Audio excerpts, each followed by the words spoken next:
یہ ہے بخاری شریف. امام بخاری کہتے ہیں باب کفران العشیر و کفرن دون کفرن، کہ یہ باب اس طرح کا ہے کہ سارے کفر ایک جیسے نہیں ہوتے، کہ کچھ کفر ایسے ہیں جن کا معنی ناشکری ہوتا ہے. ہوتا کفر، لفظ کفر ہی ہوتا ہے، لیکن معنی کیا ہوتا ہے؟ ناشکری. امام بخاری کہہ رہے ہیں ایک کفر بمانا ناشکری ہے، اور اس کی وجہ سے بندہ ملت سے نہیں نکلتا، پھر بھی مسلمان رہتا ہے. اور دوسرا کفر بمانا کفر ہے جو عام عرف میں لیا جاتا ہے، اور اس کی وجہ سے بندہ مسلمان نہیں رہتا، بیوی کو طلاق ہو جاتی ہے، اور وہ اگر اسی طرح رہا تو پھر دائمی جہنمی بنے گا. اس باب کے تحت امام بخاری نے حدیث لکھی کہ حضرت عبداللہ بن عباس رضی اللہ تعالیٰ عنہ فرماتے ہیں، اب دھیان کرنا، سرکار فرماتے ہیں میں نے دوزخ کو دیکھا، اکثر اس کی آبادی عورتوں کی تھی. جب معراج کی رات دیکھا، یا ویسے بھی سرکار نے کئی بار دوزخ کا معائنہ کیا جاگتے ہوئے، صحابہ نے پوچھا یا رسول اللہ صلی اللہ علیہ وسلم آخر وہ بھی آپ کی کلمہ گو ہیں، یہ تو نہیں کہ زیادہ مردوں نے کلمہ پڑھ لیا عورتیں پیچھے رہ گئی ہیں، تو اکثر کس بیس پہ زیادہ جہنم میں عورتیں ہیں؟ سرکار فرماتے ہیں یکفرن، کفر کرتی ہیں. اب یہاں اکثر سے مراد یہ نہیں کہ دائمی جہنم میں رہنے والی، کچھ وقت بھی جو جائیں گی ہیں مسلمان لیکن کوئی گناہ ہے تو جہنم میں جائیں گی. اس مجموعی صورتحال میں کہ جو دائمی رہنے والی ہیں اور کچھ وقت کے لیے جانے والی ہیں، ہمارے آقا علیہ السلام نے فرمایا کہ اکثر جہنم میں میں نے عورتیں دیکھیں. صحابہ نے پوچھا جرم ان کا کیا تھا؟ پاک محبوب علیہ السلام نے فرمایا کفر کرتی تھی. صحابہ نے پھر پوچھا ایکفرن باللہ، کہ اللہ کے بارے میں کفر کرتی تھی؟ سرکار نے فرمایا یکفرن العشیرہ، زوج کا کفر کرتی تھی، خامند کا. یہ دین ہے سمجھ لو. لفظ کفر بولا مگر مراد کیا ہے کہ خامند نے کہا تھا روٹی پکاؤ، اس نے نہیں پکائی، کفر ہو گیا. خامند نے کہا تھا کپڑے دھو، اس نے نہیں دھوئے.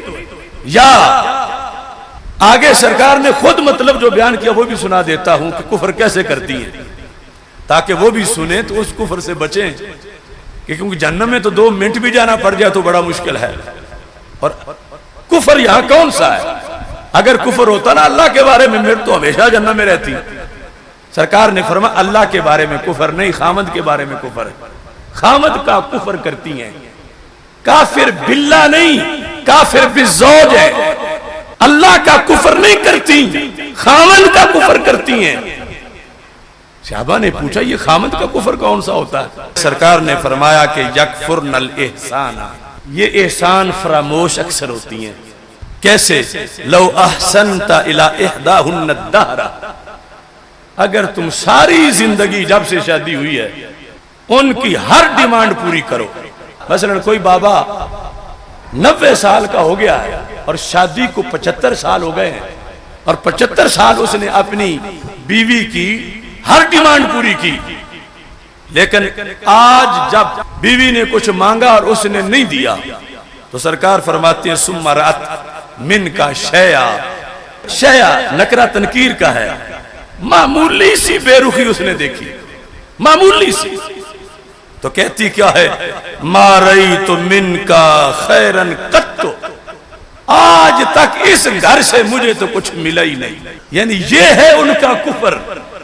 اس نے کوئی نبیوں کی توہین نہیں کی، اس نے کوئی اللہ کا شریک نہیں ٹھہرایا، اس نے اللہ کے اللہ ہونے کا انکار نہیں کیا، اس نے صرف ان کپڑوں کا انکار کیا کہ جو اس نے ہر سال لے کے دیے. تو پھر وہ کہتی ہے اس گھر سے تو مجھے کچھ نصیب ہی نہیں ہوا، آج تک میں نے تو گھونٹ پانی کا بھی یہاں سے نہیں پیا. اگر ایسا ہو، اور اکثر ایسا ہو جاتا ہے، اس کو سرکار کفر کہہ رہے ہیں. اب یہاں ہوا کیا ہے؟ ہوا یہ ہے کہ ایک کوئی خامد ہونا شرط ہے نا، یہ تو نہیں کہ وہ مفتی بھی ہو، کوئی للو پنجو راما گاما کوئی خامد ہے، مطلب یہ ضروری نہیں وہ نمازی بھی ہو، مسلمان ہے، اور اس کی بیوی بھاگ بری نے اس کے ساتھ 80 سال کی عمر میں لڑائی کر دی، اور اس نے کہا کھڑتتیا آج تک منت تیرے گھروں پانی میں نصیب نہیں ہویا. اور حالانکہ اس نے تو اس کا ہر ناز اٹھایا تھا. تو سرکار فرماتے ہیں یہ ہے کفر. حالانکہ خامد للو پنجو راما گاما کوئی بھی ہو سکتا ہے، یہ نہیں کوئی بڑا تقدس تھا اور عرش کا کوئی کنگرا جو ہے گر گیا ہے اس کی زبان سے. عورت نے صرف اپنے خامد کی ناشکری کی. حدیث صحیح بخاری میں ہے، سرکار نے فرمایا کہ اس عورت نے کفر کیا، اس وجہ سے جہنم میں آبادی ان کی زیادہ تھی. لیکن ہمیشہ جہنم میں نہیں رہے گی. یہ ضروری نہیں کہ جائے بھی، رب ویسے ہی بخش سکتا ہے، کیونکہ یہ وہ نہیں کہ جس نے ویسے شرک یا کفر کیا ہو اور اس طرح مر جائے. توحید و رسالت کا نعرہ دنیا میں لگانے نکلے ہیں. اللہ